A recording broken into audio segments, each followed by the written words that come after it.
Alô,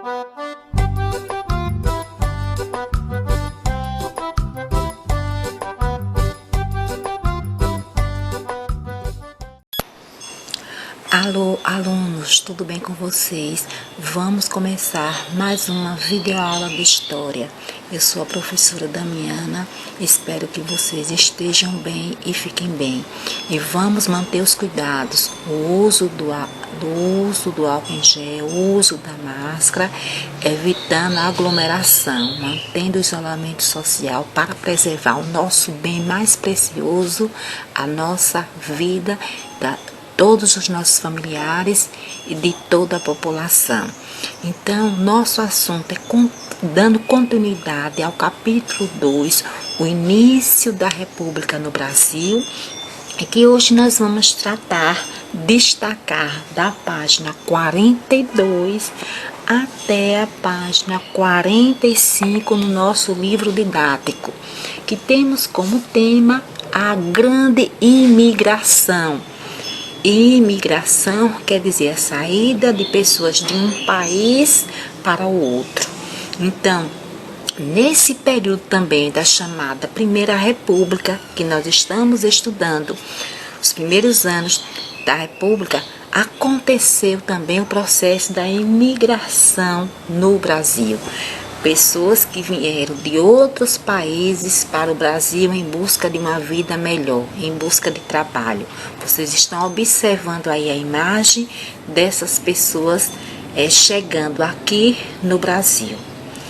Vamos agora para os estrangeiros, principalmente italianos, japoneses, espanhóis, sírios, alemães, entre outros, para formar ainda mais a nossa diversidade. Essas pessoas chegaram aqui para trabalhar em busca de uma vida melhor, já que na Europa, nesse período, estava passando por vários problemas, entre também as questões das guerras, que vieram para o Brasil incentivado pelo governo brasileiro em busca de uma vida melhor e deram contribuição também para a nossa diversidade cultural. Temos agora aí a migração de estrangeiros para o Brasil, que aí faltou o I, que é imigração, certo, turma? Desculpe aí, porque aqui na imagem tem, mas no tópico não tem. A grande imigração, faltou o I aí, por favor, peço desculpa a vocês.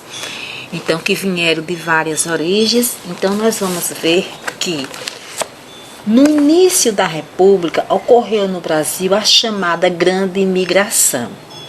Neste período, muitos estrangeiros deixaram seus países de origem e vieram se estabelecer no Brasil.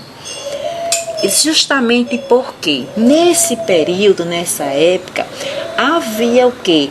A proibição do tráfico de escravizados africanos. E isso ocorreu em 1850.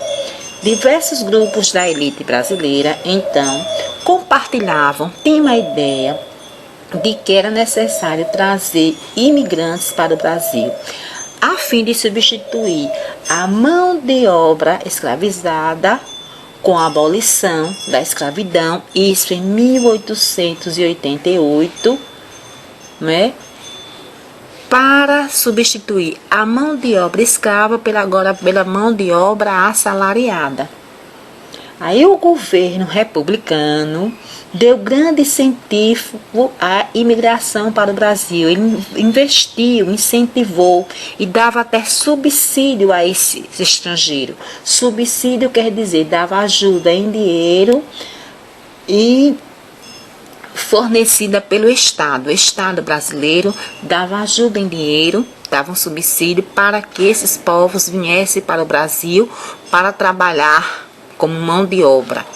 Então, eles vieram de diversas origens: italiana, portuguesa, espanhola, alemã, japonesa, libanesa, sírio, que deram também contribuição da diversidade cultural do nosso país. Por que vieram? Aí nós temos aí reforçando.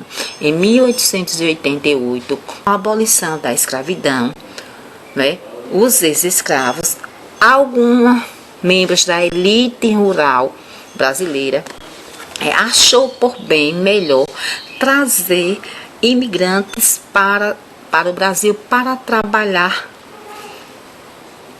em diversas áreas, principalmente o que? No campo, principalmente nas fazendas de café, nos cafezais. Então nós vamos aí nós temos aí a política brasileira, e nesse processo também de trazer imigrantes para o Brasil, e além disso também de trazer os imigrantes para o Brasil, também para substituir, né, a mão de obra escrava, já que havia sido abolido a escravidão do Brasil. Existiu também um incentivo do processo de embranquecimento do país. Essa questão desse incentivo do embranquecimento do país foi o quê? O governo estimulava a vinda dos europeus, né, para que houvesse a diminuição da quantidade de pessoas afrodescendentes. E que isso foi o processo que membros da elite e o governo estimularam, que era um projeto de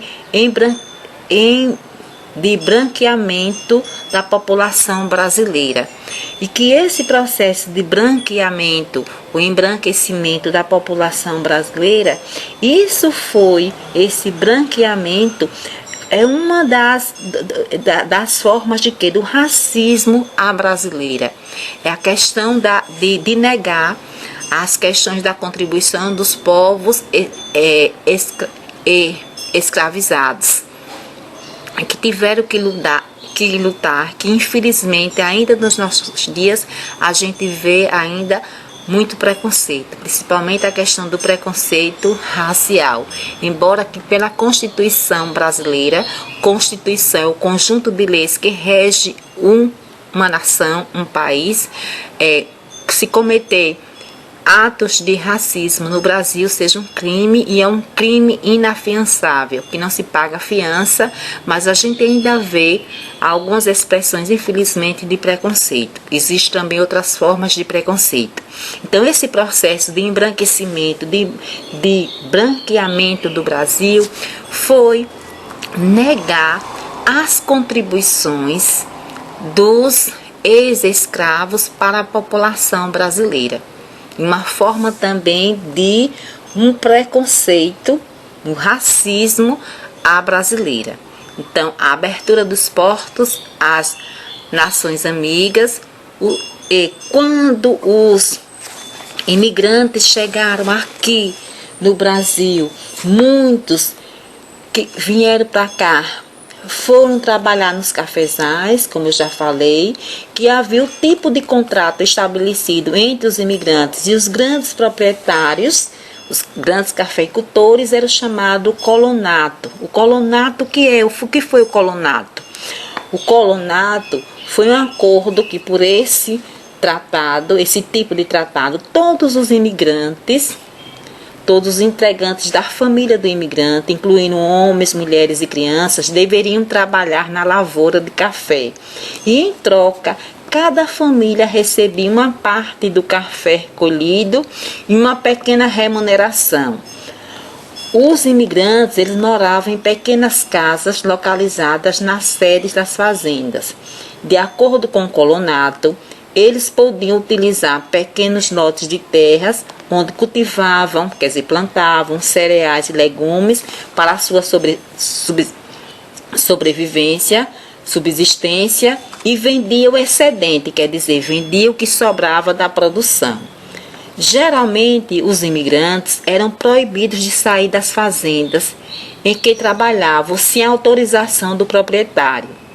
Essa situação de submissão se agravava ainda mais, pois os contratos estabelecidos com esses proprietários, com os fazendeiros, cafeicultores, previa a quitação da dívida da migração, obrigando os imigrantes a permanecer nas fazendas. Além disso, frequentemente eram vítimas de maus tratos e acabavam fugindo para outras fazendas ou para cidades em busca de melhores condições de vida. A vida dessas pessoas também não foram fáceis aqui no Brasil.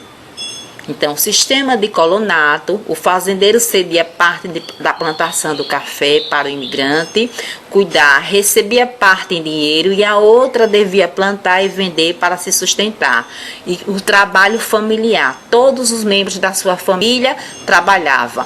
E mais, os imigrantes só poderiam sair da fazenda após quitar toda a despesa gasta com a viagem. Um processo de migração e com toda a viagem. E que muitos imigrantes, eles sofreram maus tratos. Eles foram maltratados. Que muitos até saíam da fazenda e iam para outras fazendas ou para cidades em busca de condições melhores de vida. Nós temos aí imigrantes nas cidades, como eu já falei. No início do século XX, aumentaram as oportunidades de emprego nas cidades brasileiras. Isso ocorreu por causa do crescimento do número de indústrias, que também o país estava começando seu processo de industrialização e que precisava contratar cada vez mais operários para trabalharem nas indústrias. Além disso, com as reformas urbanas, que nesse período também as grandes cidades brasileiras vai passar por um processo de transformação urbana e a modernização de muitas cidades, essa massa de trabalhadores foi contratada para trabalhar em obras públicas e na construção civil. Essas novas oportunidades atraiu muitos imigrantes para as cidades. Nas indústrias, a maioria dos operários era de imigrantes. Uma grande parte do operariado era composta de mulheres e crianças. Porque mulheres e crianças ganhavam um salário inferior ao que se pagava aos homens. Os operários trabalhavam de 10 a 14 horas por dia, geralmente em locais insalubres. Locais insalubres quer dizer locais sem nenhuma condição de trabalho, locais doentios. A oferta de trabalho na cidade, e muitos imigrantes também se dedicaram ao comércio, que crescia bastante nas cidades, principalmente naquelas onde os portos e as ferrovias estavam sendo modernizados. Muitos imigrantes se tornavam vendedores ambulantes, que vocês estão observando aí na foto, de produtos como vassoura, tecido, panelas e alimentos. Com o tempo, alguns conseguiram economizar capital, dinheiro suficiente para se tornar proprietário dos seus próprios negócios. Vocês estão vendo aí que hoje a gente pode até fazer luz a esses comerciantes ambulantes que nós chamamos dos camelôs, que passam de porta em porta vendendo seus produtos. Então nós temos aí a formação a organização, as formas de organização. Os primeiros operários no Brasil não tinha leis que o amparasse, e muitas leis da classe trabalhadora, a formação dos sindicatos, de movimentos que os trabalhadores vão lutar por melhores condições de trabalho, por valorização salarial, se deu justamente nesse período pelas contribuições dos imigrantes, principalmente dos italianos. Que os sindicatos que foram criados no Brasil, eles tiveram sua origem principalmente das contribuições dos operários italianos. O que vamos ver? Na cidade, os imigrantes, sociedades beneficentes. Vamos ver o que eram essas sociedades beneficentes. Na cidade, os imigrantes se uniam para ajudar uns aos outros, conforme a necessidade. Para isso, fundaram as chamadas sociedades beneficentes. Várias delas existem até os dias atuais, até a atualidade, funcionando principalmente como hospitais. Por outro lado, havia muitos imigrantes europeus que eram influenciados por as ideias socialistas e anarquistas. As ideias socialistas e anarquistas são ideias de quê? De que a sociedade ela deve ser regida, né? Os bens de produção, a propriedade deve ser organizada pelo Estado. O Estado enquanto governo, para que não houvesse o quê? Pessoas exploradas, para que não houvesse pessoas passando por necessidade, por falta de trabalho. Uma sociedade, as ideias socialistas quer dizer que o bem comum, o bem necessário para se viver em uma sociedade, que todos tivessem acesso. É por isso que as ideias socialistas, elas não pregam o quê?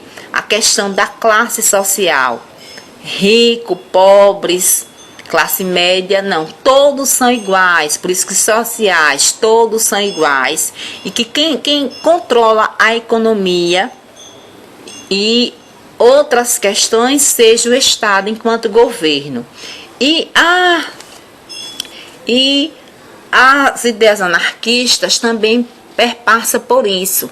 Faz crítica ao sistema econômico chamado capitalismo, e os anarquistas também, eles pregam uma sociedade regida no bem comum, que as relações econômicas, todas as pessoas tenham acesso, que não exista classe social, mas que não exista também nenhum grupo muito pobre passando por necessidade, e que os anarquistas também, eles partem do princípio de que uma sociedade seja governada pelo próprio povo sem a presença do Estado, que o povo se autogoverne.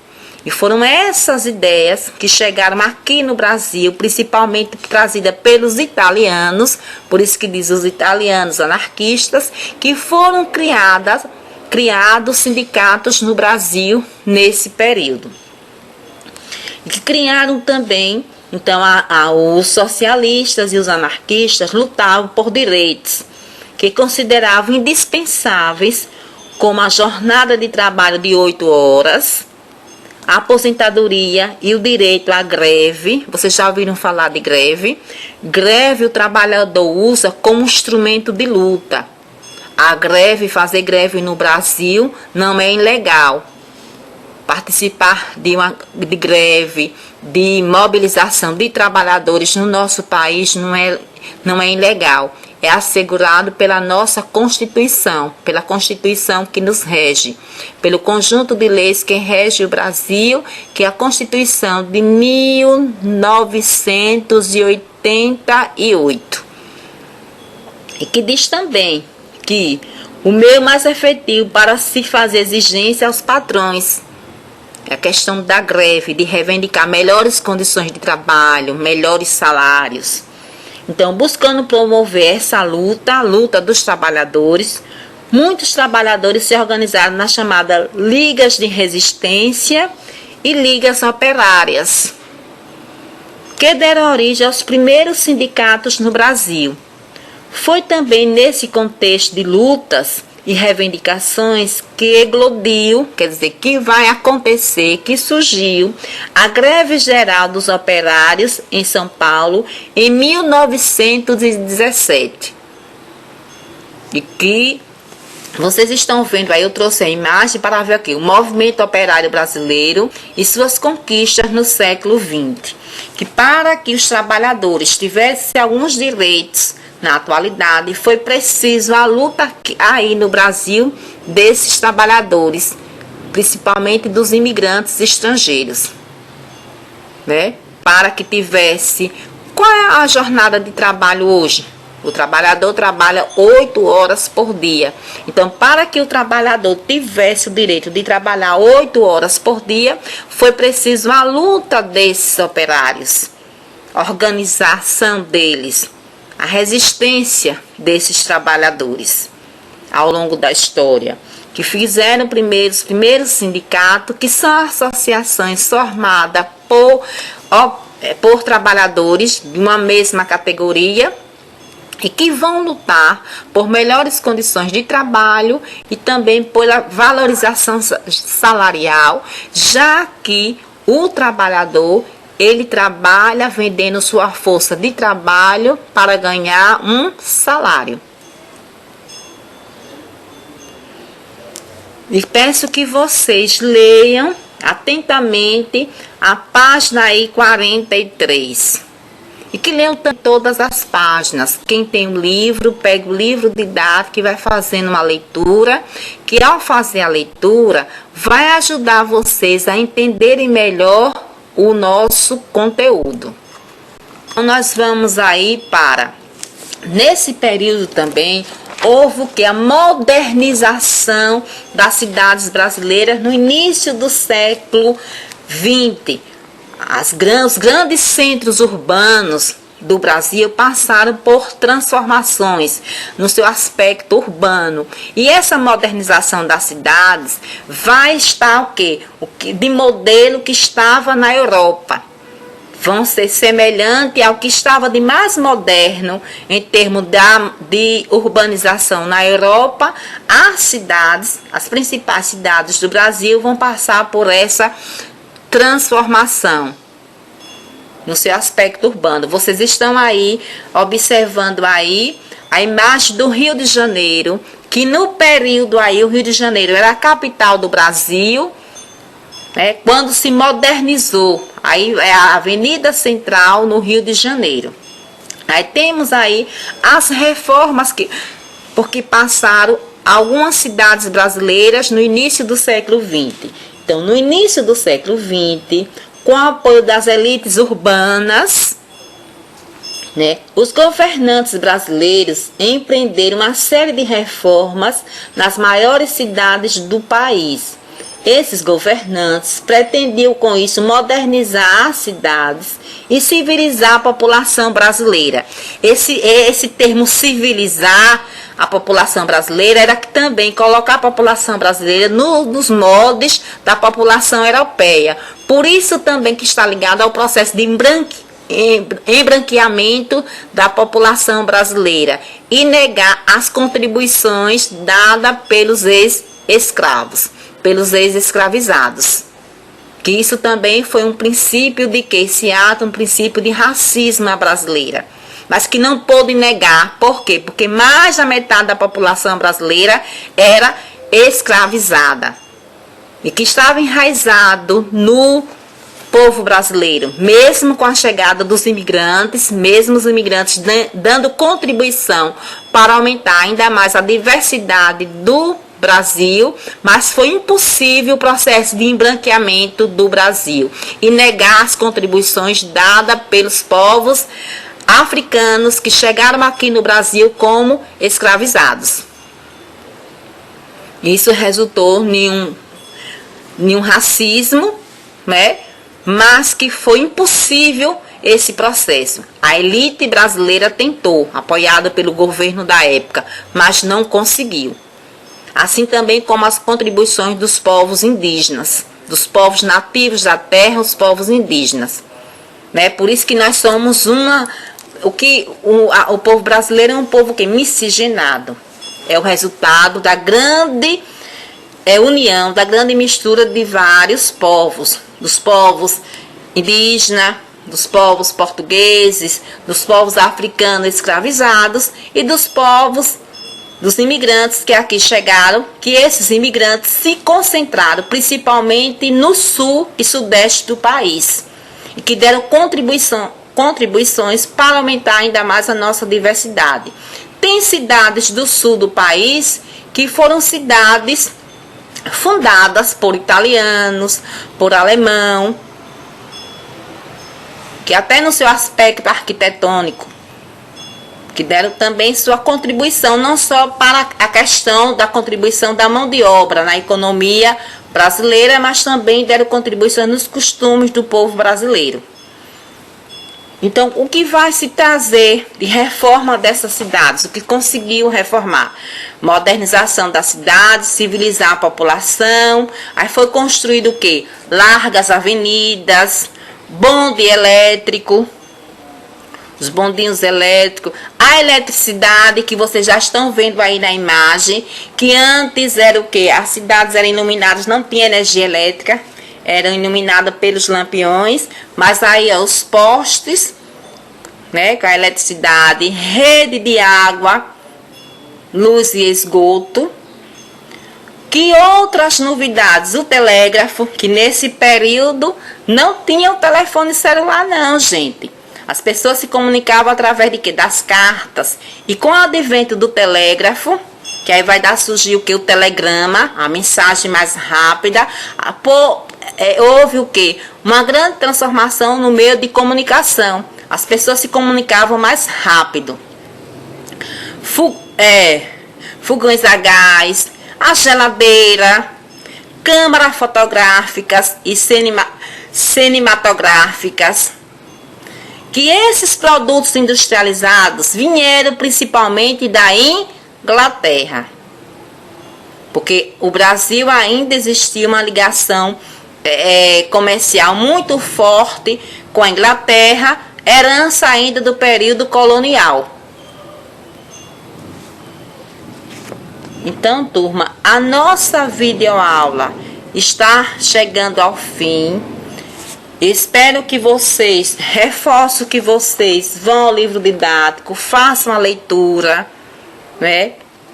Assistam a videoaula, façam a atividade, que eu deixo como atividade para a aula de hoje o quê? Que vocês irão ler da página 42 até a página 45 e fazer um esquema resumo para ajudar vocês a terem um melhor entendimento. Então a nossa videoaula vai ficando por aqui. Até o nosso próximo encontro, até a nossa próxima videoaula. Tchau, tchau, turma.